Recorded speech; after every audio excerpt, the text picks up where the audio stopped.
Thank you, Chair. And I also support Deputy McNamara's amendments to this.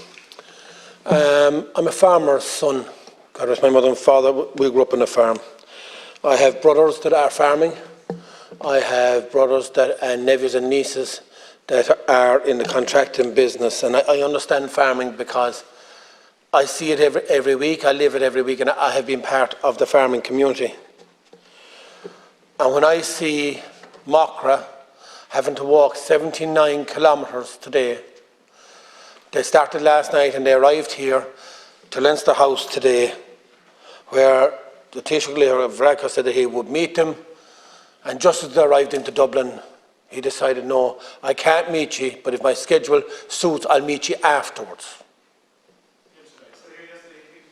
He said on the phone, and he was on the phone today to the President of Mockra, and he told him today that he wouldn't meet him. When he said he would meet him at, sorry, without interruption.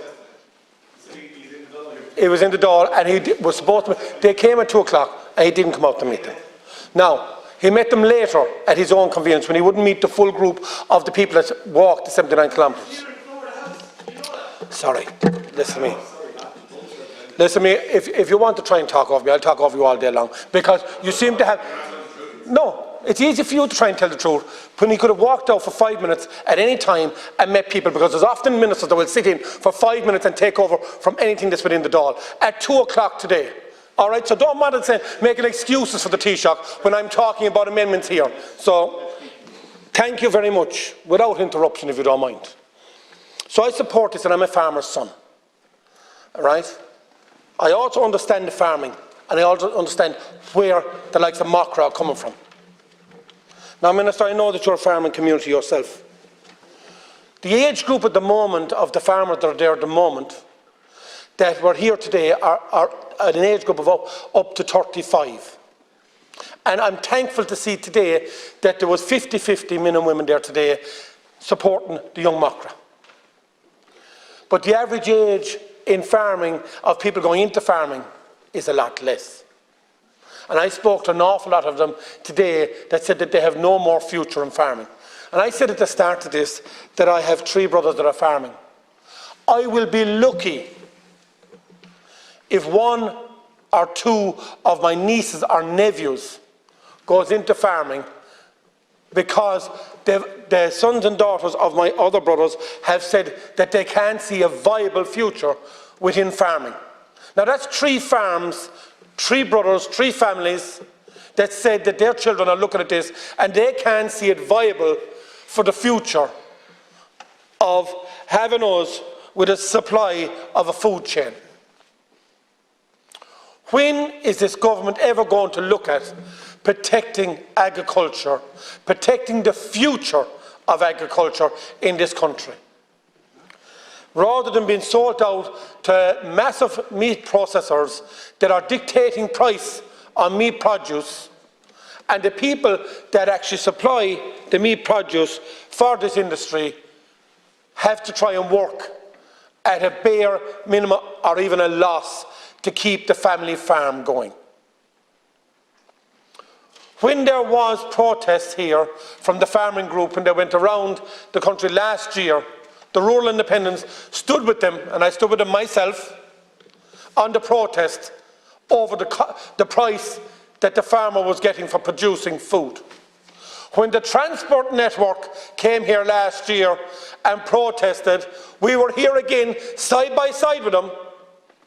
When other people didn't think it was too popular to stand with the truckers and the transport network in Ireland for the moving of food produce in this country, we stood with them, the rural independents.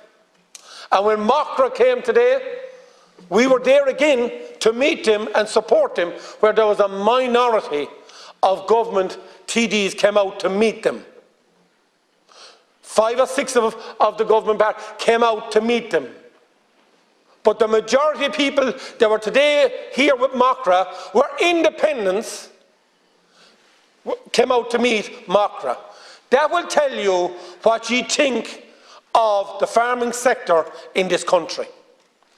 That will think of what you have in your mind of the future of farming in this country. And I do believe come the next election, whether it comes sooner or later, that the people from the farming communities will remember the people that stuck with them through the highs and the lows and tried to support them and the future of farming. So for on these amendments, it is for fairness. It is fairness of pricing. It is open and transparency for the pricing module and the market that's there for the future of the cost for the producers that are producing the meat. So, Minister, I'm asking you to accept these amendments in their entirety, as Deputy McNamara has given here today, and stand up and protect and future-proofing of the supply chain in this country. As I said, we've had protest after protest after protest, and you still haven't listened. You bring up different farming organisations and groups up here, and you say yes or no, so 3 bagfuls, and then you change it when they walk out the doors.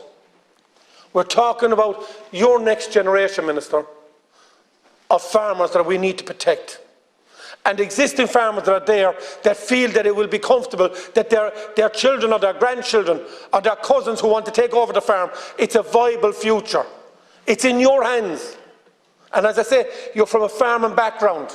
And I presume you would like to see the next generation of the McConlough taking on farming and seeing it as a viable future, and also have a life that they can live and experience life outside of farming.